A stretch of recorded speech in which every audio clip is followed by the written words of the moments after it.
Hello, my friends, hello, and welcome once again to Stately Von Manor. And today, it's Wednesday, which means it's Comic Book Wednesday, which means it's time for the world's finest team up between my channel and Steve Donoghue's channel. Each week, we'll talk about a certain comic book subject, and this week, we're talking about the Justice League of America. Yes, the Justice League of America. The Justice League begins. The Justice League from the Silver Age of comics. So yeah, the Justice League and how they all started and how we came across the Justice League. So I mainly knew the Justice League when I was a little kid as the Super Friends, because I would watch the Super Friends cartoon. And I didn't really read too many Justice League comics. By the time when I was a teenager and I was starting to really collect comics in earnest, the Justice League was not the Justice League you would expect. The Justice League was the Detroit era Justice League, where the Justice League was a bunch of people you had no idea who they were, and Aquaman. Because for some reason it was decided that all the Justice League members would quit and be replaced by a bunch of characters that nobody knew. And so it wasn't quite the same experience. And that was the Justice League when I was buying comics. It was those characters. I mean, who the hell were they? And Aquaman.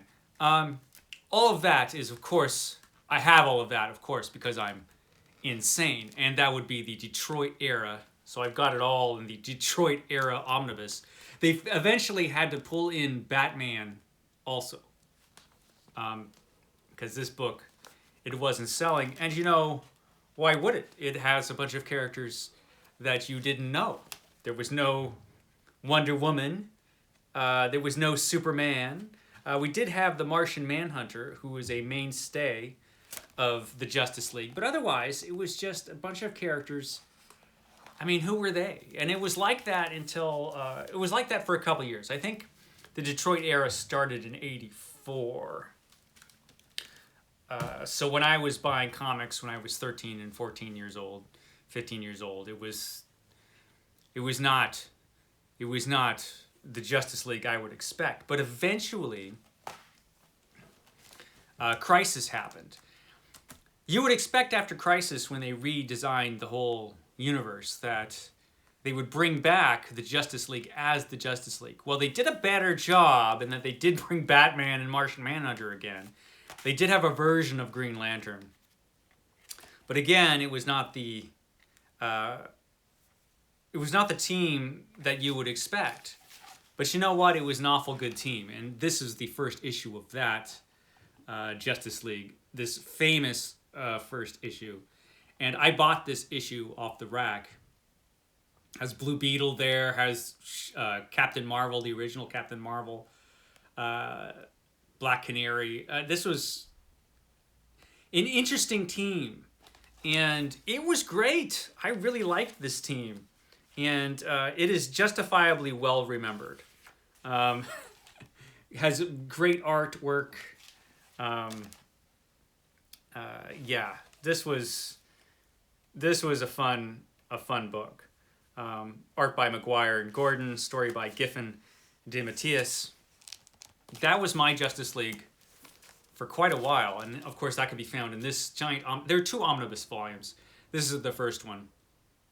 It was called Justice League International because eventually it became Justice League International.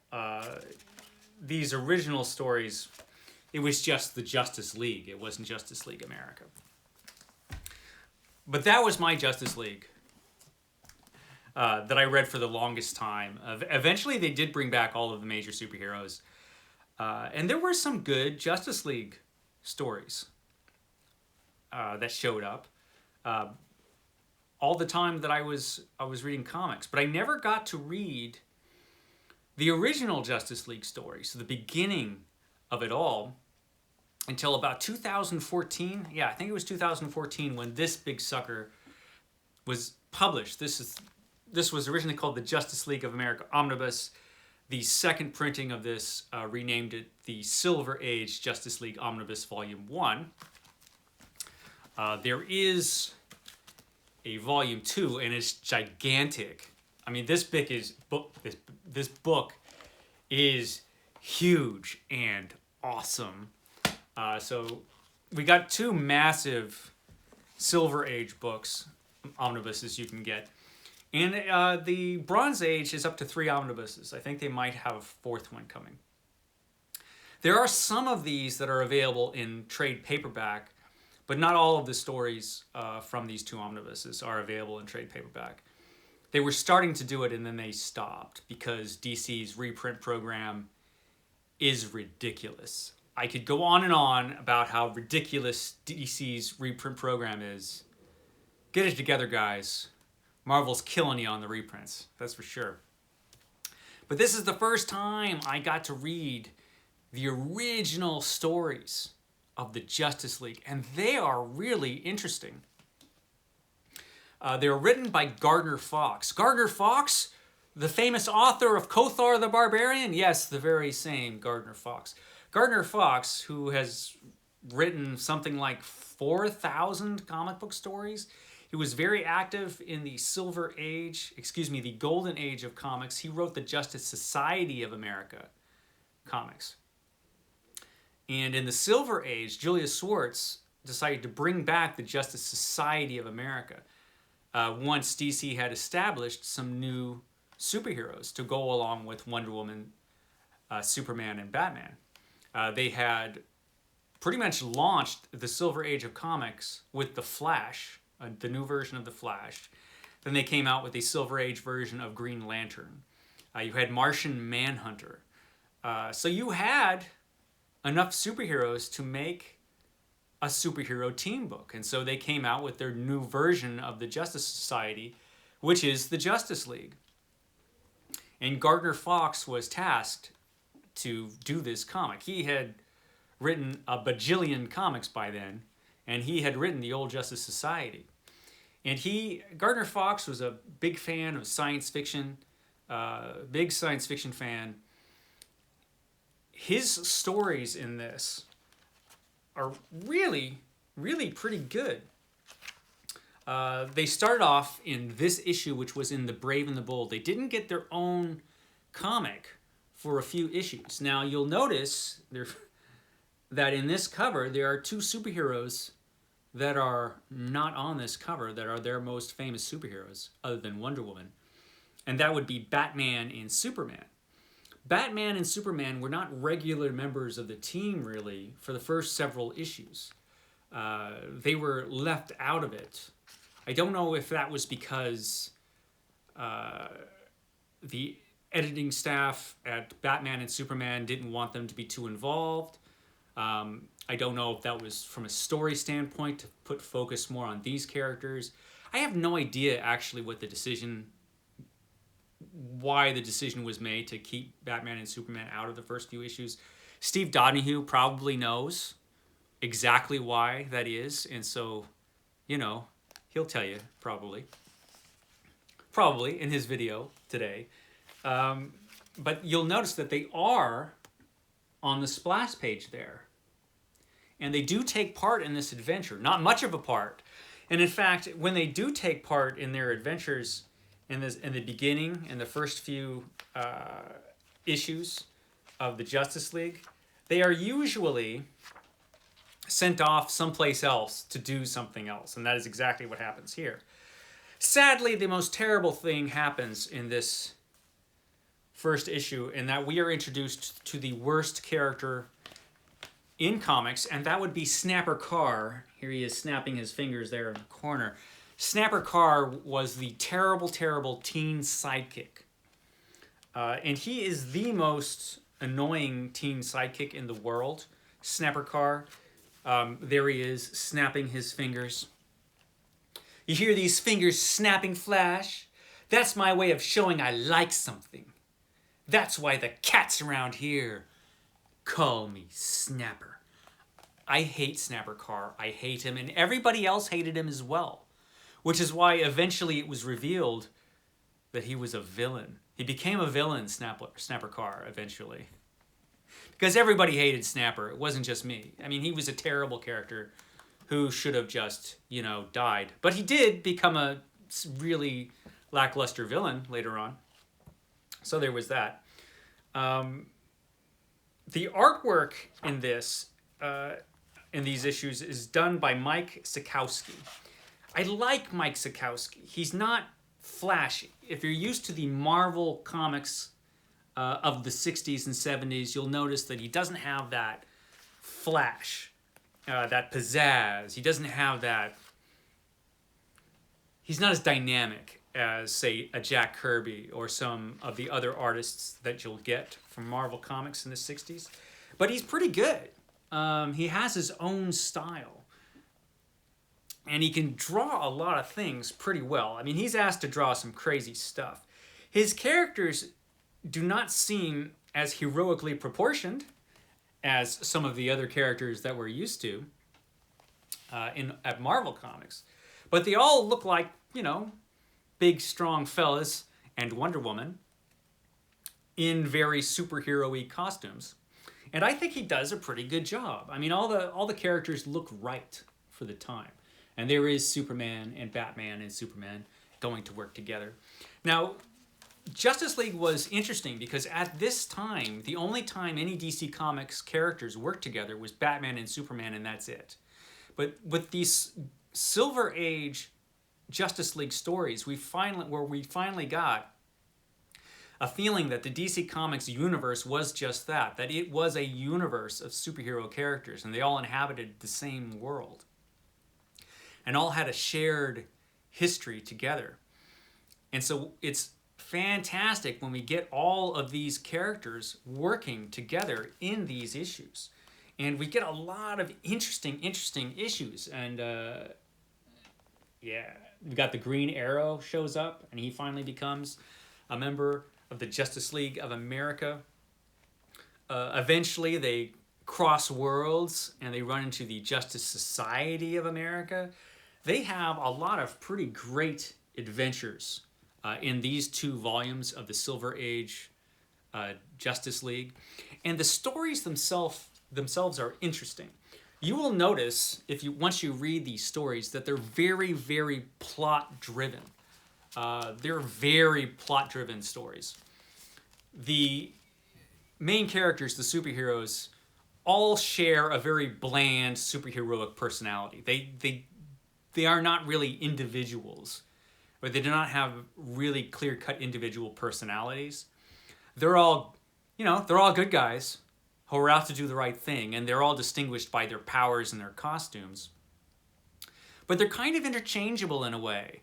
The only character on the Justice League who has his own real personality is Snapper Carr, and his personality is terrible. Yeah, but at this time, the stories themselves are really inventive, a little over the top crazy sometimes.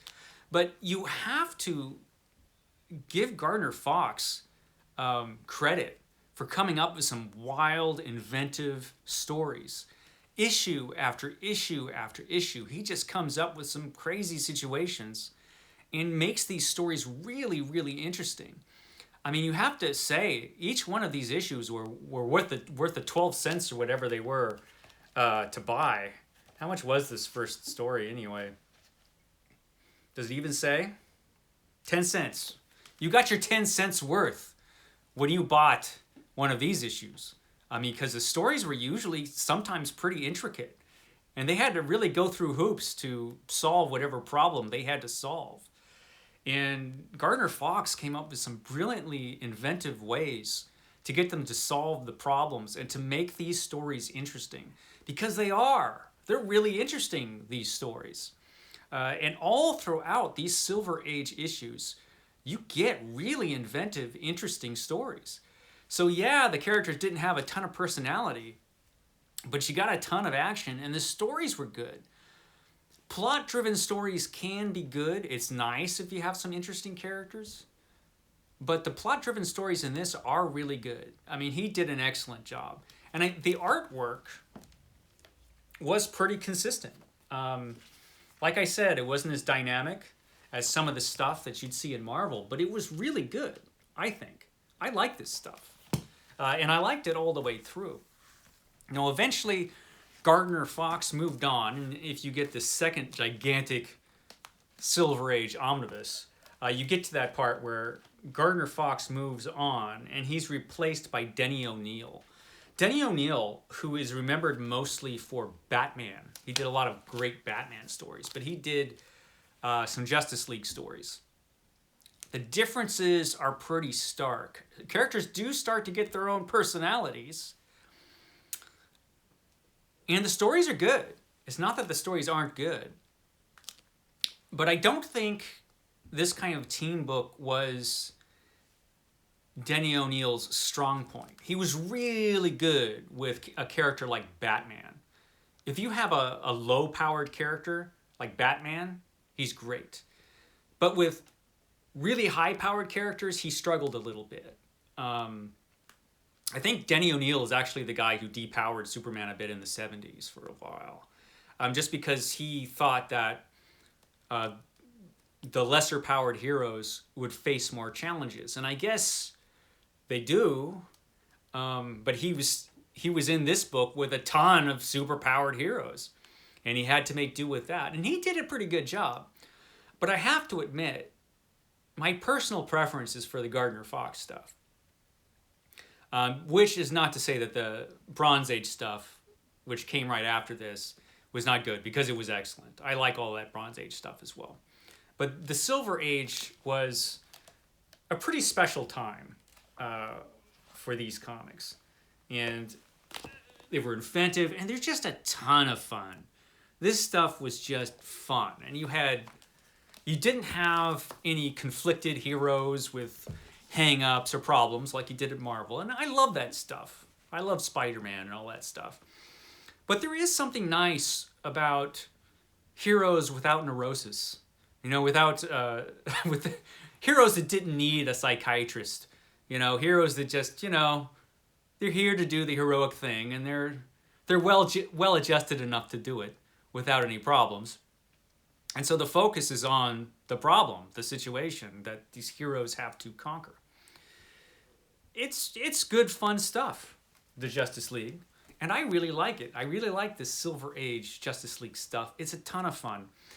If you get the chance to read it, read it. If you're a comic book reader and you're interested in this kind of thing. These omnibus editions, I love them. They are gigantic. That is true. They can be a bit heavy, but I love them. And like I said, the first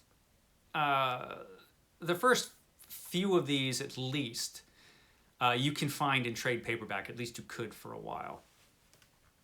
Hopefully you still can. But yeah, excellent stuff. Justice League of America. Love them. There you go. Be sure to check out Steve Donoghue's video later on today. I'm sure it's going to be amazing. And I will catch you next time.